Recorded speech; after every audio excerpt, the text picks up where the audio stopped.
Posibleng rason sa pagkawala ni Kojak. Usap-usapan. Masakit para sa fans ng Kapinpin Brothers sa malagasan sila ng miyembro. Tila para sa iba ay kulang na kulang sila at may iba pang nalulungkot. Ngunit ano nga bang pahapyaw ni Sir Gavin tungkol sa pagkawala ni Kojak at manghaka-haka ng netizens sa posibleng paglisan nito? Madaming netizens na ngayon ang nakapansin na tila wala na umano si Kojak sa mga vlog sa Kapinpin Brothers.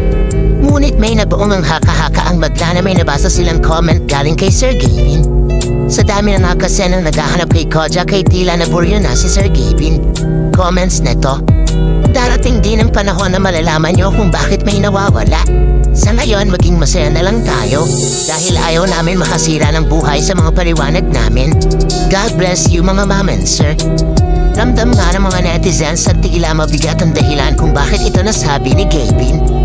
Ngunit ano nga ba talaga ang posibleng dahilan bakit wala na si Kojak sa mga vlogs ng Kapinpin Brothers? Hindi pa nga rin sapat sa mga netizens ang tila pasarin ni Sir Gavin tungkol sa mga taong hindi na nila nakakasama ngayon. Tila ang gusto nga ng madla ay malaman ang tunay talagang dahilan kung bakit hindi na nila napapanood si Kojak. Sa mga hindi nga nakakakilala kay Kojak, siya nga ang classmate ni Kalo na ipinakilala niya kina Sir Gavin. Hanggang sa naging malapit na nga ito sa Kapinpin Brothers at tuluyan nang naging parte na ng kanilang vlogs at kitinuring na nga rin nila si Kojak na parte ng kanilang pamilya. Ang turingan na nga ng mga ito ay magkakapatid. Ganun nga rin si Mama Vet na ang tingin niya sa mga kasamahan na Gavin ay tunay na anak. Ngunit sa kakahanap na ng madla ng dahilan kung bakit hindi na nila napapanood si Kojak, bigla nang pumasok sa kanilang isip na tila napapasaring na si Sir Gavin ang totoong dahilan.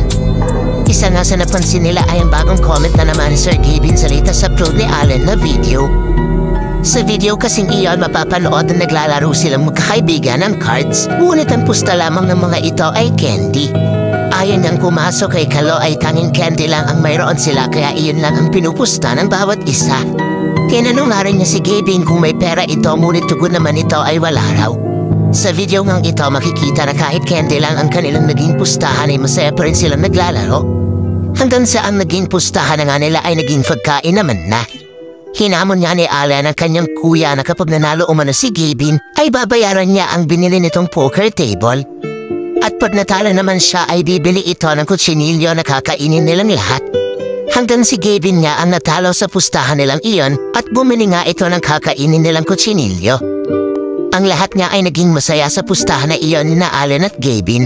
Ngunit isang comment na naman nga ni Sir Gavin ang pumukaw sa atensyon ng madla. Aniya, tigil-tigilan niyo yung sugal na yan. Walang maidudulot na maganda sa buhay yan. Candy lang kasi dapat yun eh.